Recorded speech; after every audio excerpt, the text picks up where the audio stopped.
வணக்கம் நண்பர்களே, நான் உங்கள் வெப் தமிழ் நண்பன். இன்னைக்கு நம்ம பார்க்க போகிறது கவிமணி அவர்கள் எழுதின கோவில் வழிபாடு என்கிற கவிதையினுடைய முழுமையான பொருள் விளக்கத்தை பார்க்க போகிறோம். இதை பார்க்கறதுக்கு முன்னாடி நம்ம சேனல் வரைக்கும் நீங்கள் சப்ஸ்கிரைப் பண்ணலாம். மறக்காமல் சப்ஸ்கிரைப் பண்ணி தொடர்ந்து வீடியோவை பாருங்கள். கவிமணி தேசிய விநாயகம் பார்த்தீங்க அப்படின்னா 20ஆம் நூற்றாண்டில் குமரி மாவட்டத்தில் தேரூரில் பிறந்த மிகச்சிறந்த ஒரு கவிஞர். பக்தி பாடல்கள், இலக்கியம் பற்றிய பாடல்கள், வரலாற்று நோக்கூடிய கவிதைகள், குழந்தை பாடல்கள், இயற்கை பாடல்கள், சமூக பாடல்கள், தேசிய பாடல்கள், இந்த மாதிரி பல்வேறு வகையான பாக்களை எழுதி புகழ்பெற்ற ஒரு கவிஞர். சிவதானு பிள்ளை ஆதிலட்சுமி அம்மையாருக்கு மகனாக பிறந்தவர். படித்து ஆசிரியராக பணி செய்கிறாரு. 1901 உமையம்மை என்கிற பெண்ணை திருமணம் செஞ்சுக்கிறாரு. அவங்க ஊரில் பார்த்தீங்கன்னா அவங்களுடைய மனைவியை குட்டி பிள்ளாய் இந்த மாதிரிலாம் அழைச்சிக்கிட்டு இருந்த காலகட்டத்தில் இவர் தான் முதல்ல தன்னுடைய மனைவியை தாய் என்று அழைக்கிறார். இவருக்கு குழந்தை பேர் இல்லை. இவர் தன்னுடைய அக்காள் மகனான சிவதானுவை மகன் போல வளர்க்கிறார். தமிழுக்கு தொண்டாற்றிய இவர் எட்வின் அர்னால்டுடைய அற்புதமான ஒரு காவியத்தை ஆசிய ஜோதி என்ற பெயரில் தமிழில் மொழிபெயர்க்கிறாரு. அது மட்டும் இல்லாமல் பாரசீக கவிஞர் உமர் கயாம் அவருடைய பாடல்களையும் தமிழில் மொழிபெயர்த்து கொடுத்துருக்கார். இவருடைய பணியை பாராட்டி தான் இவருக்கு கவிமணி என்கிற பட்டத்தை கொடுக்குறாங்க. 24 டிசம்பர் 1940 சென்னை பச்சையப்பன் கல்லூரியில் தமிழவேல் உமா மகேஸ்வரம் பிள்ளை அவர்கள் கையால் கவிமணி என்கிற பட்டத்தை இவர் பெறுகிறார். இது மாதிரி இன்னும் நிறைய பட்டங்களை, பரிசுகளை பெற்ற இவர் நிறைய புத்தகங்களை எழுதியிருக்கார். மலரும் மாலையும், மருமக்கள் வழி மான்மியம், கதர் பிறந்த கதை, உமர்கயாம் பாடல்கள், தேவியின் கீர்த்தனங்கள், குழந்தை செல்வம், இந்த மாதிரி பல்வேறு நூல்களை எழுதின இவருடைய அற்புதமான கவிதைகளில் ஒன்று தான் இன்றைக்கி நான் பார்க்க போகிற கோவில் வழிபாடு. இந்துக்கள் எல்லாருமே கோயிலுக்கு போவாங்க. அப்படி கோயிலுக்கு போகும்போது அங்கே பார்க்கக்கூடிய விஷயங்கள் என்னென்ன எல்லாம் இருக்குது அப்படின்றது எல்லாருக்குமே தெரியும். இதே போலத்தான் கவிமணி அவர்களும் போய் பார்க்குறாரு. ஆனால் இவருடைய அந்த பார்வை, அந்த கோணம் வேற மாதிரி இருக்குது. எப்படி இருக்குது அப்படின்னு சொல்லி பார்த்தீங்கன்னா, அந்த அற்புதமான அந்த கோணத்தை கவிதையாகவே எழுதுகிறார். எப்படி எழுதுகிறார் பாருங்க. கோவில் முழுதும் கண்டேன், உயர் கோபுரம் ஏறி கண்டேன், தேவாதி தேவனையான் தோழி தேடியும் கண்டிலனே, சிற்ப சிலை கண்டேன், நல்ல சித்திர வேலை கண்டேன், அற்புத மூர்த்தியினை தோழி அங்கெங்கும் கண்டிலனே அப்படின்னு எழுதுகிறார். எல்லாரும் கோயிலுக்கு போயிட்டு சாமி கும்பிட்டு வந்துடுவாங்க. ஆனால் இவர் என்ன பண்ணுறாரு, கோயிலுக்கு போயிட்டு கடவுளை தேடுறார். உலகமே நம்பிக்கிட்டு இருக்கு கோயிலில் கடவுள் இருக்குன்ட்டு. ஆனால் இவர் கோயிலுக்குள்ளே போய் தான் கடவுள் இருக்காரான்னு தேடுறார். அதனால் வித்தியாசமான சிந்தனை கொண்ட இவர் போய் கடவுளை கோயிலில் போய் தேடுறார். கோயில் அப்படின்னா அங்கே இருக்கிற பிரகாரம், சுற்றுச்சுவர் எல்லா இடத்துலையும் போய் தேடுறார். கோயில் முழுதும் கண்டேன், எல்லா இடத்துலையும் சுற்றி பார்க்குறாரு. அது மட்டும் இல்லாமல் அங்கே இருக்கக்கூடிய கோயில் கோபுரத்தில் ஒருவேளை கீழே தான் கடவுள் இல்லை, மேலே கோபுரத்து மேலே இருக்காரான்னு அங்கே ஏறி போய் பார்க்குறாரு. அங்கேயும் கடவுள் இல்லைன்றார். எந்த கடவுள்? தேவாதி தேவனையான் தோழி தேடியும் கண்டிலனே, தேவர்களுக்கெல்லாம் தலைவனாக இருக்கக்கூடிய தேவாதி தேவன் என்று சொல்லப்படக்கூடிய இறைவனை நான் கோயில் முழுதும் கண்டேன். ஆனால் என்னால் கண்டுபிடிக்க முடியல.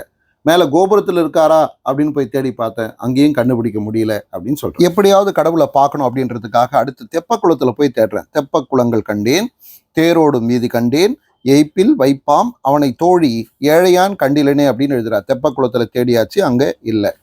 தேரோடும் வீதியில் எங்கேயாவது இருக்காரா அப்படின்னு தேடி பார்த்தேன், அங்கேயும் இல்லை. அதாவது நமக்கு கஷ்டம் வரும்போது காப்பாற்றக்கூடியவர், எய்ப்பில் வைப்பாம் என்று சொல்லக்கூடிய அந்த கஷ்ட காலத்தில் உதவக்கூடிய கடவுளை நான் தேடி பார்த்தேன். நான் ஏழை, என்னால் முடிஞ்ச அளவுக்கு தேடி பார்த்தேன், எங்கேயுமே அவரை நான் காணவில்லை அப்படின்னு எழுதுறார். ஒருவேளை சிற்பங்கள் எங்கேயாவது இருக்கிறாரா? அற்புதமான சிற்பங்கள்லாம் அந்த கோயிலில் இருக்குது. ஒவ்வொன்றா போய் பார்க்குறாரு. அந்த சிற்பங்களில் தேடி பார்க்குறாரு. அதே மாதிரி நல்ல சித்திரை வேலைப்பாடுகள், ரொம்ப அழகழகான ஓவியங்கள்லாம் வரைஞ்சி வச்சுருக்காங்க கோயிலை சுற்றி. அங்கெல்லாம் போய் தேடி பார்க்குறார். ஒருவேளை அங்கே எதுலையாவது கடவுள் இருக்காரா அப்படின்னு சொல்லி தேடி பார்க்குறாரு. அற்புத மூர்த்தியினை தோழி அங்கு எங்கும் கண்டிலனே, அங்கே கூட இல்லை, சிற்பத்திலையும் இல்லை. நல்ல சித்திரை வேலைப்பாடுகள் செஞ்ச இடத்துல போய் பார்க்குறாரு. அந்த மாதிரி ஓவியங்களிலும் அந்த அற்புத மூர்த்தி என்று சொல்லக்கூடிய இறைவனை நான் காணவில்லையே அப்படின்னு வருத்தப்படுறார். சரி, வேற எங்கே இருப்பார் அப்படின்னு தேடி பார்க்கறதுக்காக கிளப்புறாரு. பொன்னும் மணியும் கண்டேன், வாசம் பொங்கும் பூமாலை கண்டேன், என்னப்பன் என்பிரானை தோழி இன்னும் யான் கண்டிலனே. தேடி தேடி பார்க்குறார், கிடைக்கல. அங்கே இருக்கக்கூடிய அந்த தங்க நகைகளில், அணிகலன்களில், மணிகளில் எங்கேயாவது இருக்கிறாரா அப்படின்னு தேடி பார்க்குறாரு, அங்கேயும் இல்லை.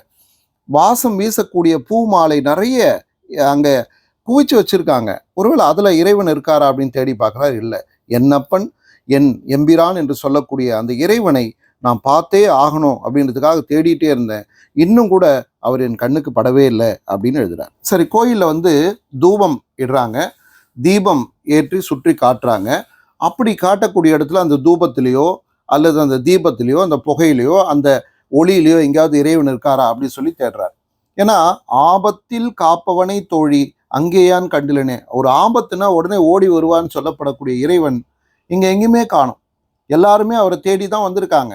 எல்லாரும் அந்த இறைவன் கிட்ட அடிபணிந்து அருள் பெறுவதற்காக காத்திருக்காங்க. நானும் காத்திருக்கேன். ஆனா அவரை என்னால் காண முடியவில்லை அப்படின்றார். சரி, இவர் எந்த கோயிலில் போய் தேடிட்டு இருக்கார் அப்படின்னு பார்த்தீங்கன்னா, தில்லை பதியும் கண்டேன் அங்கு சிற்றம்பலமும் கண்டேன் கல்லை கனி செய்வோனை தோழி கண்களால் கண்டிலனே அப்படின்றார். இவர் போய் தேடிக்கொண்டிருக்கக்கூடிய கோயில் பார்த்தீங்கன்னா தில்லையம்பதி என்று சொல்லக்கூடிய சிதம்பரம் நடராசர் கோயிலில் போயிட்டு தேடிக்கிட்டு இருக்கார். அங்கே சிற்றம்பலத்தில் போய் தேடுறார். அது என்ன சிற்றம்பலம் அப்படின்னு சொல்லி பார்த்தீங்க அப்படின்னா, அந்த சிதம்பரம் நடராசர் கோயிலில் இருக்கக்கூடிய ஒரு முக்கியமான பகுதிக்கு பேர் தான் பொன்னம்பலம்.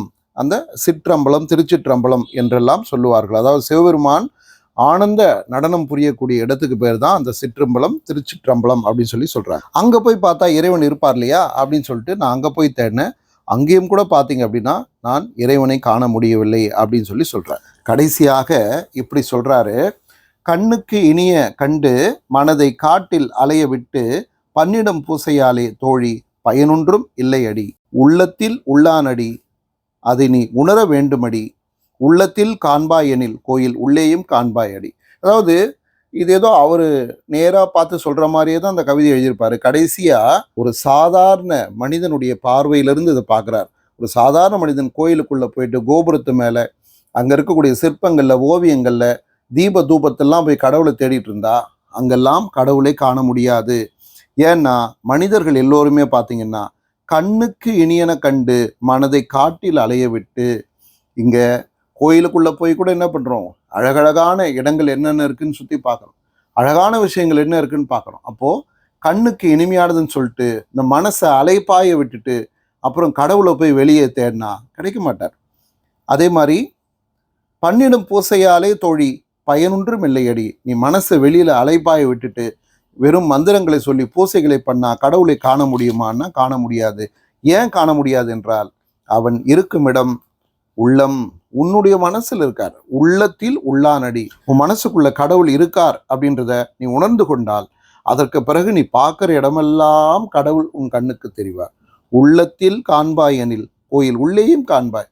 அப்போ உன் மனசுல கடவுள் இருக்கிறத புரிஞ்சுக்கிட்ட உணர்ந்து கொண்டால் நீ உலகத்தில் எல்லா இடத்துலையும் கடவுளை பார்ப்ப, அப்ப கோயில்லையும் பார்ப்ப. அப்போ இறைவன் இருக்கும் இடம் கோயில் மட்டும் கிடையாது, உலகத்தின் எல்லா இடத்திலும் இருக்கிறார். தூணிலும் இருப்பார் துரும்பிலும் இருப்பார் அப்படின்னு சொல்றதுக்கு என்னங்க, எல்லா கடவுளும் எல்லா இடத்திலும் நீக்கமர நிறைந்திருக்கிறார்கள்.